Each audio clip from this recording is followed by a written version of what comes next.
ভারত এমন কিছু করবে এ কথা কেউ কল্পনাও করেনি। আরও অবাক করা ব্যাপার হলো যে দেশ এতদিন সব বিষয়ে ভারতের প্রতিপক্ষ ছিল, সেই চীন এবার ভারতের পাশে এসে দাঁড়ালো। ট্রাম্প ট্যারিফ নিয়ে যখন ভারত মুখ খোলার সাহস দেখালো, তখন চীনও ভারতের এই অবস্থানকে সমর্থন করলো। চীন এমন কথা বলল যে শুনে ওয়াশিংটনের পলিসি মেকাররাও স্তব্ধ হয়ে গেল।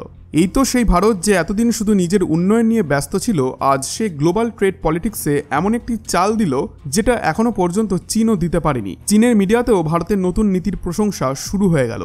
ভারতের এই no pressure no surrender policy এখন শুধু আমেরিকাই নয়, ইউরোপ থেকে শুরু করে গালফ দেশগুলিকেও চিন্তায় ফেলেছে। 2025 সাল বিশ্ব রাজনীতির এমন একটি সন্ধিক্ষণ যেখানে পুরনো শত্রুরা বন্ধুতে পরিণত হচ্ছে আর বন্ধুরা নতুন প্রতিদ্বন্দ্বিতে বা এনিমিতে রূপ নিচ্ছে। আর এই পরিবর্তনের মাঝখানে ভারত এমন একটি পদক্ষেপ নিয়েছে যার প্রতিধ্বনি শুধু দিল্লিতেই নয়, ওয়াশিংটনের করিডর আর বেইজিংয়ের কনফারেন্স রুমেও শোনা যাচ্ছে। এবার আসা যাক সেই ঘটনার মূল কাহিনীতে, একটা ঘটনা যা বিশ্বের সবথেকে ক্ষমতাধর দেশ আমেরিকাকেও নতুন করে ভাবাতে বাধ্য করলো। ঘটনাটা এমন ছিল যে ডোনাল্ড ট্রাম্প প্রকাশ্যে ভারতের উদ্দেশ্যে হুমকি দেন।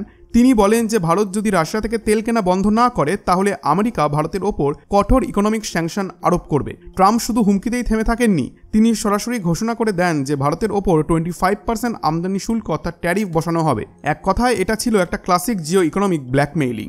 লক্ষ্য ছিল ভারতকে ভয় দেখিয়ে রাশিয়ার থেকে দূরে সরিয়ে আনা আর আমেরিকার খুঁটির তলায় দাঁড় করানো। তিনি এমনও বলেন যে আমার জানা আছে ভারত আর রাশিয়া থেকে তেল কিনছে না, এটা খুব ভালো সিদ্ধান্ত। মানে গোটা দুনিয়াকে এই বার্তা তিনি দিতে চেয়েছিলেন যে ভারত তার হুমকিতে ভয় পেয়ে মাথা নুইয়ে দিয়েছে। কিন্তু বাস্তবটা একেবারে অন্যরকম। পর্দার আড়ালে যা ঘটছিল তার কোনো গন্ধ পায়নি আমেরিকার গোয়েন্দা সংস্থাগুলো।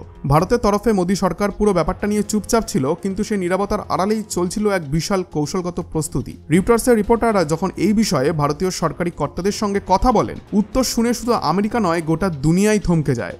এই তেল চুক্তিগুলি অনেক দিনের, রাতারাতি থামানো সম্ভব নয়, স্পষ্ট ভাষায় জানিয়ে দেয় ভারতীয় কর্মকর্তারা। এটা ছিল আমেরিকার মুখে একটা শর্ত থাপ্পড়ের মতো বার্তা। সোজা কথা যে তোমাদের হুমকি আমাদের কাছে মূল্যহীন, আমরা রাশিয়া থেকে তেল কিনতেই থাকবো। নিউ ইয়র্ক টাইমসেও এই বিষয়ে যখন ইনভেস্টিগেশন চালায়, তখন দুই সিনিয়র ভারতীয় অফিসার নাম না প্রকাশের শর্তে জানিয়ে দেন যে ভারতের তেল নীতিতে কোনো পরিবর্তন হয়নি। সরকার রাশিয়া থেকে আমদানি কমানোর কোনো নির্দেশ দেয়নি। এটা ছিল এক ঐতিহাসিক মুহূর্ত। প্রথমবার ভারতের পক্ষ থেকে স্পষ্ট উগ্র ভাষায় আমেরিকান চাপকে প্রত্যাখ্যান করা হয়েছিল। তেল কেনা না কেনা এই গল্পের মূল কেন্দ্রবিন্দু নয়, এটা ছিল ভারতের সার্বভৌমত্ব ও স্বাধীন পররাষ্ট্র নীতির গর্জন। সো ভারত এবার গোটা দুনিয়াকে বুঝিয়ে দিল যে আমরা আর সেই 1990-এর ভারত নই যাকে চাপ দিলেই মাথা নিচু করে ফেলতো। এটা 2025 এবং এটা নিউ ইন্ডিয়া, যে নিজের সিদ্ধান্ত নিজেই নেয়, সামনে কেউ থাকুক বা না থাকুক। কিন্তু একটা প্রশ্ন উঠছেই যে ভারত কেন এত বড় একটা ঝুঁকি নিচ্ছে? কেন সে সরাসরি সুপার পাওয়ার আমেরিকার মুখোমুখি হচ্ছে? শুধু কি রাশিয়ার সঙ্গে পুরনো বন্ধুত্বকে রক্ষা করার জন্য, নাকি এর পেছনে কোনো স্ট্র্যাটেজিক চাল রয়েছে? এই উত্তর লুকিয়ে আছে তিনটি খুব গভীর কারণের মধ্যে। প্রথম হচ্ছে ভারতের অর্থনৈতিক স্বার্থ। রাশিয়া থেকে যে অপরিশোধিত তেল ভারত পাচ্ছে সেটা কেবল ভালো মানের নয়, সেই সঙ্গে বাজার দামের তুলনায় অনেক সস্তাও।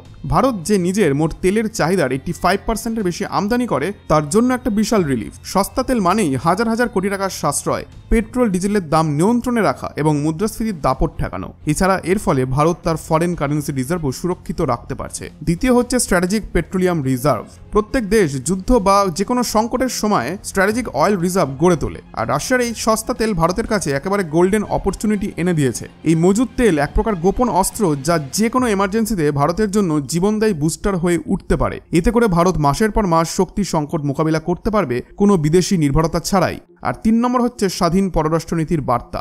ভারত স্পষ্ট করে দিতে চেয়েছে যে আমরা কারোর গায়ে ঝুলে থাকা দেশ নই। আমেরিকার সঙ্গে বন্ধুত্ব থাকবে, ঠিক যেমনটা রাশিয়ার সঙ্গেও ঐতিহাসিক সম্পর্ক বজায় থাকবে। এই কৌশলকে কূটনৈতিক ভাষায় বলে মাল্টি অ্যালাইনমেন্ট পলিসি। মানে সবাইয়ের সঙ্গে সম্পর্ক রয়েছে কিন্তু নিজের স্বার্থটা কিন্তু সবার আগে। এখানে ভারতের কৌশল এতটাই সূক্ষ্ম ছিল যে G7 জোট, যেখানে প্রতি ব্যারেল $60 দামের প্রাইস ক্যাপ বেঁধে দিয়েছিল, ভারত তা লঙ্ঘন না করেও রাশিয়ার কাছ থেকে এই দামের থেকেও কমে তেল কিনে নেয়। ভারত আন্তর্জাতিক আইনও মানল, আবার নিজের জাতীয় স্বার্থও পুরোপুরি রক্ষা করলো। কিন্তু এই গল্পের আসল টুইস্টটা তখনও বাকি ছিল, কারণ যখন ভারত আর আমেরিকার মধ্যে এই কূটনৈতিক ঠান্ডা লড়াই চলছিল, তখন হঠাৎ করে এক অপ্রত্যাশিত চরিত্র মঞ্চে প্রবেশ করলো। বলতে পারেন যে একটি দেশ প্রবেশ করলো তার মাঝে, আর সেই নামটা শুনলে আপনি চমকে যাবেন। সেটি হলো চীন। হ্যাঁ, যেই চীনের সঙ্গে ভারতের সীমান্তে সর্বদা টানাপোড়েন চলে, সেই চীন এবার এই ইস্যুতে ভারতের পাশে দাঁড়িয়ে গেল। যেখানে সবাই চুপ, সেখানেই হঠাৎ করে মুখ খুলে ফেললো চীন। চীনের কমিউনিস্ট পার্টির মুখপাত্র গ্লোবাল টাইমস, যেটা সাধারণত ভারতের সমালোচনায় ভরা থাকে, সেই সংবাদপত্রই এবার ভারতের প্রশংসায় গলা ভাসালো। তারা সিংহুয়া বিশ্ববিদ্যালয়ের প্রখ্যাত জিওপলিটিক্যাল এক্সপার্ট আন ফেঙ্কোর মত তুলে ধরে লিখল যে ভারতের এই পদক্ষেপ তার ইকোনমিক ইন্টারেস্ট এবং ইন্ডিপেন্ডেন্ট ফরেন পলিসির প্রতিচ্ছবি। তার আরও যুক্তি ছিল যে এই সিদ্ধান্ত দেখায় যে ভারত ডাইনামিক ব্যালেন্সিংয়ের পথে হাঁটছে এবং তার সমস্ত সিদ্ধান্ত জাতীয় স্বার্থের ওপর ভিত্তি করে। শত্রুদেশ চীন যখন ভারতের বিদেশ নীতির প্রশংসা করছে তখন এটা শুধু একটা খবর নয়, এটা একটা কূটনৈতিক বিস্ফোরণ। এটাই ভারতীয় কূটনীতির আসল চাবিকাঠি, এটা একটা ডিপ্লোম্যাটিক মাস্টার স্ট্রোক। ভারত এই একটিমাত্র পদক্ষেপে একাধিক কৌশলগত বার্তা ছুড়ে দিয়েছে। প্রথমত সে আমেরিকাকে বুঝিয়ে দিল যে তুমি চাইলেই আমাদেরকে ঘিরে ফেলতে পারবে না, কারণ দুনিয়ায় এখন অনেক শক্তি আছে যারা তোমার প্রতিপক্ষ, আর তাদের চোখ এখন ভারতের দিকে। দ্বিতীয়ত ভারতের বার্তা চীনকেও স্পষ্ট করে পৌঁছালো, ভারত এখন এতটাই স্ট্রং যে ইউএস আর চায়নার মাঝেও ব্যালেন্স রক্ষা করতে পারে, আমাদের কারোর ভরসায় দাঁড়াতে হয় না। তবে চীনের এই প্রশংসা যেন কাউকে বিভ্রান্ত না করে, এটা ছিল না কোনো বন্ধুত্বের প্রস্তাব, বরং একটা কূটনৈতিক বাধ্যবাধকতা। চীন নিজেও আমেরিকার অর্থনৈতিক চাপের মধ্যে রয়েছে, তারা চায় না যে ভারত পুরোপুরি ইউএস ক্যাম্পে চলে যাক। ভারত বুঝেছিল যে এই মুহূর্তটা ব্যবহার করলেই সবথেকে বড় গেমটা জেতা যাবে, তাই ভারত নিজেকে এক নতুন ভূমিকায় প্রতিষ্ঠিত করল, দ্য ব্যালেন্সার অব ব্লকস। এমন এক শক্তি যে কোনো গোষ্ঠীতে নিজেকে বাঁধে না, বরং গোষ্ঠীগুলির মধ্যেই ব্যালেন্স রক্ষা করে। আর সেই কারণে ইউএস হোক বা চায়না, উভয়ই চায় ভারতের সমর্থন। এই পুরো কাহিনী যেন গ্লোবাল পলিটিক্সের পুরো প্লেবুকটাই পাল্টে দিল।